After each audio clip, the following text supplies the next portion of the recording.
What is going on, you guys? It's your girl Diana, back at you with another YouTube video. So there has been a rumor floating around recently as to why we didn't get a new evolution in the Pokemon Scarlet and Violet games like everyone hoped. And it has to do with a feature that we might be getting in the Pokemon Scarlet and Violet DLC. And this isn't some tiny rumor, it was actually big enough to make headlines. So let's go ahead and talk about it.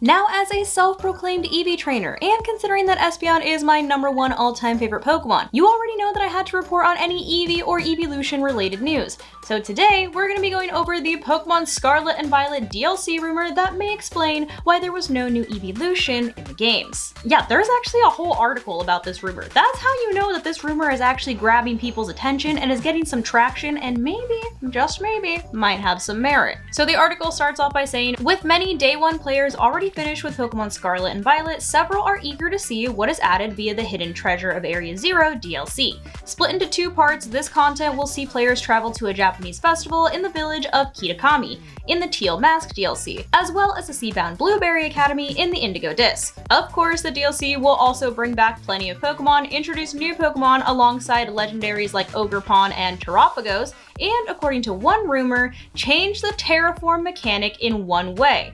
In short, it seems some Pokemon will get special Terraform akin to Mega Evolution, and this probably explains why there was no new evolution form in this generation or the last gen at all. And this is actually a rumor that I've already covered on my channel, and I'm pretty sure Riddler Coup was actually the one that started this rumor, which we already know Riddler Coup has been right on a lot of things, and he's been talking about this alternate form thing literally since before the actual Pokemon Scarlet and Violet games dropped. As I showed in that one tweet where he showed all the gimmicks side by side and said, pick the one that's different. And of course everyone said Megas, because not every Pokemon has a Mega Evolution. But continuing onwards, at first it would seem that Eevee's new evolutions follow a specific pattern, but it's entirely possible that Game Freak is breaking from it. Kanto of course introduced Eevee in its first 3 evolutions, Jolteon, Flareon, and Vaporeon. Johto Gen 2 followed that with new evolutions in Umbreon and Espeon, but it wouldn't be until Gen 4 when 2 more were introduced, which were Glaceon and Leafeon. Once again, Gen 5 would not feature a new evolution, but Gen 6 would be the introduction of Sylveon, the last proper evolution to be added so far. At first it would seem that Game Freak was adding a new form every 2 gens after the first, but the lack of an evolution in Gen 8 seems to counter that. As a result, many fans were hoping to see a new evolution in Pokemon Scarlet and Violet, which didn't come to pass. There is another angle to consider, however. Pokemon Sword and Shield may not have added a new evolution, but Eevee did get some attention in the form of a special Gigantamax form versus standard Dynamax, which that was kind of like Megas too, since not every Pokemon actually got a Gigantamax form. Every Pokemon could Dynamax, but only a select few Pokemon were able to get a form change as well as a signature move when they Gigantamaxed. That hasn't happened with TERA yet, but it's probably the next half step for Eevee. The article then goes on to say that in the Pokemon Scarlet and Violet DLC, Eevee is likely to get a special Terraform, like the ones that Riddler Coup was talking about, which the article also mentions. So Riddler Coup, a well-known leaker in the Pokemon community, recently alluded to a special new mechanic in Pokemon Scarlet and Violet's DLC. In short, it would be like adding a Mega Evolution or a special Gigantamax form to Terra Pokemon. Certain Pokemon, when terastallized to a specific type or something akin to that, will supposedly be getting a new form alongside that special typing. With this in mind, many have already noted how Charizard will most likely receive a new Terraform, because we all know how much Pokemon loves Charizard. It literally gets special treatment with every single gimmick. But it's likely that Eevee will as well. It wouldn't make sense to add a new evolution as well as a new form for the base Eevee, but it does make sense that the beloved critter, I literally hate when people say critter, like why? Just say Pokemon, gets some special attention. Which is valid. I mean, Eevee is literally like on par with Pikachu at that point when it comes to being like a mascot for the entire Pokemon franchise. At least in my humble opinion, because I literally feel like I see evolution or Eevee stuff everywhere. But I digress. So of course, if Game Freak is giving Eevee a new Terraform, it could be something really cool and mechanically better than a base form.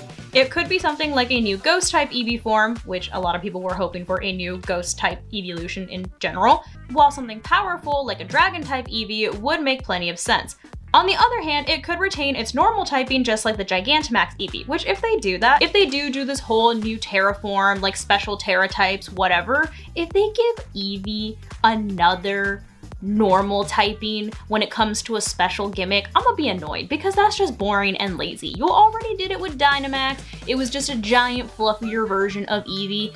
Let's show EEVEE some love and give it a cool typing. Maybe one, like they were mentioning, that is not one of the typings that it can already evolve into. But if that's the case, then it would pose a serious question for the community whether gimmick-based EEVEEs can hold a candle to proper evolutions, which I personally don't think that a special TERA EEVEE would be able to be on par with like a normal evolution, simply because sometimes it's more beneficial to not terrestrialize your Pokemon. So if the only way that you were able to, I don't know, get some kind of special form similar to an evolution would be to terrestrialize, then you would kind of be forced to always terrestrialize that Pokemon. Whereas if you have a normal evolution that stays its normal evolution all the time, unless you terrestrialize it, then it's a little bit more advantageous because then you can pick and choose when it is best suited to terrestrialize that Pokemon instead of having to always terrestrialize it to make it useful. Does that make sense? But that's just what I think. That's just my opinion. Is I think that in general, if they do go this route, that regular evolutions are still going to be a better option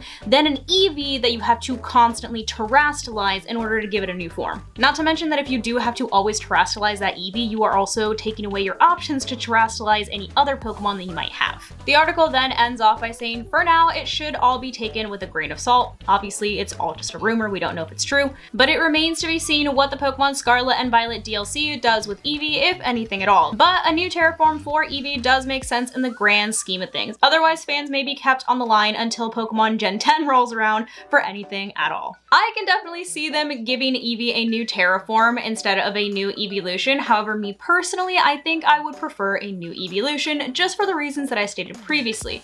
Just because I feel like a new evolution would be more useful in a variety of situations versus having to constantly terrestrialize your little baby EEVEE in order to make it useful. Because as much as I love EEVEE and as cute as it is, it doesn't really stand a chance in battle against fully evolved Pokemon, unless you really try. And so by having to terrestrialize it constantly in order to make it useful, it takes away your option to terrestrialize another Pokemon that might be more useful later on in the battle. Whereas if we got a new evolution and it got a new typing that way, then at least it would have that new typing constantly without having to rely on terrestrializing in order to give it its new type. Which then, on top of that, if you did want to terrestrialize the new evolution, then you would get another new type on top of that. But like I said, this is all just my opinion, so feel free to leave yours down below in the comments. But that's gonna go ahead and wrap up today's video. Hopefully you guys found this video entertaining, and if you did, I kindly suggest that you consider subscribing so that I can continue to make content for you guys.